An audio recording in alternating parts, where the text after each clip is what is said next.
गैर अज़दवाजी ताल्लुकात के मुहलिक असरात। मशरकी और मगरबी तहजीब का फर्क यही था, मगरब ने बेहयाई, शहूद परस्ती, नफसानी ख्वाहिशात को हैवानी अंदाज में तकमील के लिए इंसानियत को बेमहार छोड़ दिया।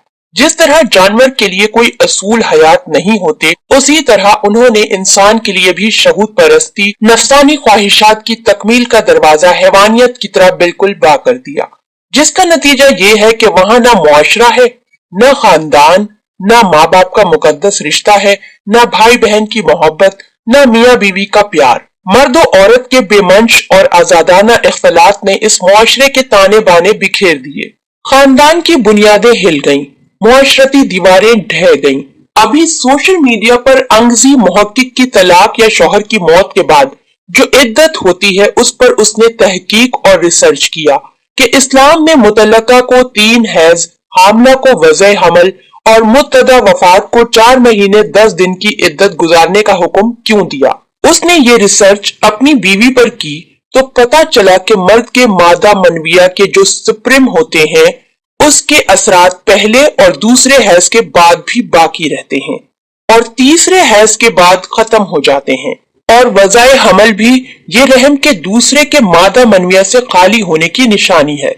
अलबत्ता जो मुत्तदा वफात की मुद्दत इद्दत से बढ़कर है, इसलिए है कि वो गम और हज़्नो मलाल में होती है, जिसकी वजह से उससे मर्द के जरासीम खत्म होने के लिए वक्त लगता है। उसने अपनी बेवा पर रिसर्च किया, जिसके नतीजे में पता चला कि उससे कुछ औलादें उसकी अपनी नहीं है।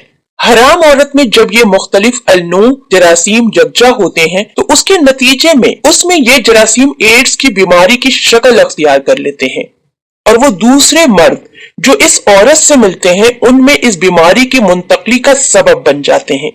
इसलिए इस्लाम ने इंसानियत के बका और नस्ब की हिफाजत के लिए ये निजाम रखा है, मर्द और औरत के निकाह के बंधन में बंध जाएं और वो जायज और हलाल तरीके से अपनी ख्वाहिश नफ्स इंसानियत के दायरे में रहकर, जिसके नतीजे में कराबत और रिश्तेदारियां वजूद में आए, इंसानियत हो, खानदान और मुआशरा बसे।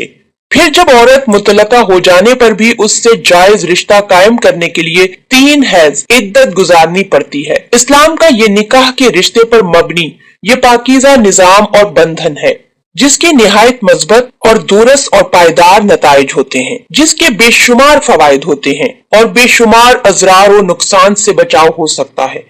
इस तरह इस्लाम क्यों कर जिना जैसे अजीम जुर्म की इजाजत दे सकता है, जो न सिर्फ खानदान और मुआशरत के खात्मा का सबब है, बल्कि उससे तो इंसानियत हलाकत और तबाही के दहाने पर पहुंच जाती है। एड्स जैसे अमराज इंसानियत का पीछा शुरू कर देते हैं।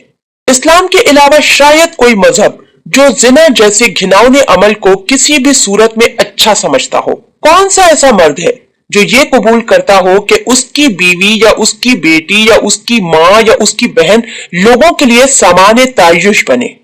जो भी ऐसा करेगा तो वो अपने लिए उस पर राजी हुआ, उसने अपने आप को बाज जानवरों से भी नीचे मर्तबा में गिरा लिया, जैसा आज कुछ यूरोपीय ममालिक की सूरत हाल है, जिसे वो बीवियां तब्दील करने को क्लब का नाम देते हैं।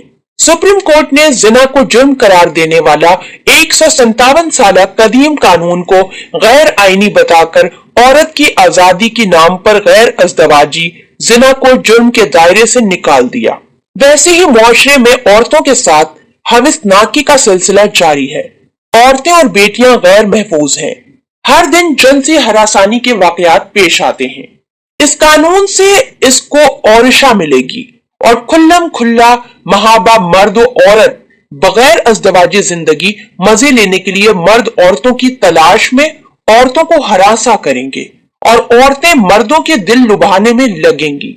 उसके भयानक नताइज मुरत्तब होंगे, जिसका हमारा मुस्लिम मुआशरा और सारे अदियान बिल्कुल भी इजाजत नहीं देते।